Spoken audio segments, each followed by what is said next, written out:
माता की। नाभा माता के मंदिर में खासकर वो लेडी जरूर आती है जिसको कोई संतान नहीं हो, उसकी अवश्य मनोकामनाएं पूरी होती हैं।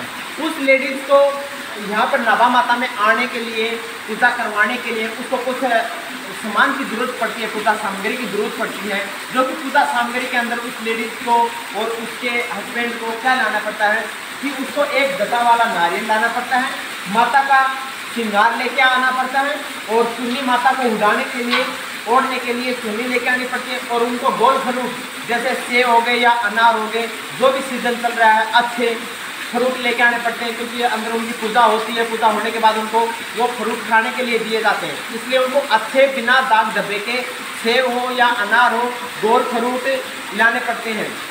फ्रूट, नारियल, माता का श्रृंगार, चुन्नी, मिठाई, प्रसाद बांटने के लिए ये सामान लेके आना पड़ता है। फिर उनकी अंदर पूजा होती है और जाते समय उस जल का इस्तेमाल करते हैं। 41 डेज 41 दिन तक इस जल का इस्तेमाल उस लेडीज़ को और उसके हस्बैंड को, जेंट्स को, दोनों को ही किया जाता है।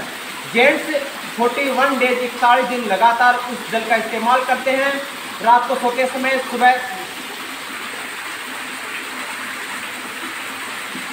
41 डेज तक इस जल का इस्तेमाल किया जाता है। रात को सोते समय इस जल को एक ढक्कन पीना पड़ता है। सुबह खाली पेट स्नान किया जाता है। स्नान करते समय एक ढक्कन बाकेट के अंदर डाल करके उसके अंदर और जल डाल करके उससे स्नान किया जाता है। स्नान करने के बाद एक ढक्कन जल का खाली पेट पीना भी पड़ता है। 3 बार इस जल का इस्तेमाल किया जाता है, रात को सोते समय, स्नान करते समय और स्नान करने के बाद खाली पेट इस जल का इस्तेमाल किया जाता है। लेडीज़ को दूसरे वस्त्र भी लाने पड़ते हैं, क्योंकि जिन वस्त्रों में जो लेडीज आती हैं उन्हीं वस्त्रों में यहाँ पे स्नान घर बना हुआ है।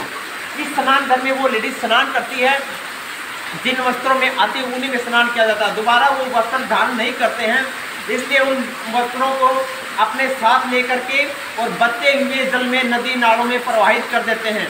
यहाँ पर मंदिर में प्रवाहित करने की कोई ऐसी व्यवस्था नहीं है। इनको जो पहन के आती हैं, जिनमें स्नान किया है, उन वस्त्रों को नदी या नाले में, रास्ते में प्रवाहित कर देते हैं बहते हुए जल में। इसलिए उस लेडीज़ को दूसरे वस्त्र लेके आने पड़ते हैं और यहाँ पर उनकी पूजा होती है। पूजा होने के बाद इस जल का इस्तेमाल वो 41 डेज करते हैं। इस जल को लेके जाना पड़ता है। इस जल की यही भी व्यवस्था है। चिकन, मांस, मीट, अंडा, मछली, शराब, उनका सेवन बिल्कुल नहीं किया जाता है। लहसुन, प्याज खा सकते हैं, कोई दिक्कत नहीं है। कंटिन्यू 41 डेज इस जल का गंगा जल के रूप में इस्तेमाल किया जाता है। जब उनको लगता है कि वो लेडीज प्रेग्नेंट है, उस टाइम अपने घर पे 5, 7, 9 कन्या जितने भी बुला सकते बुला करके उनको भोजन पानी दान करवा देते हैं और जो भी दान दक्षिणा देना है वो दे सकते हैं। जब उनको बच्चा हो जाता है तो दोबारा उनको फिर आना पड़ता है, माता का श्रृंगार लेकर के, बच्चों के खिलौने और मिठाई लेकर के, प्रसाद लेकर के दोबारा वो आते हैं, दर्शन करते हैं और माता से अपने आशीर्वाद लेकर के खुशी खुशी से वो आते हैं और माता के आशीर्वाद लेते हैं। प्रेम से बोलो नाभा माता की जय।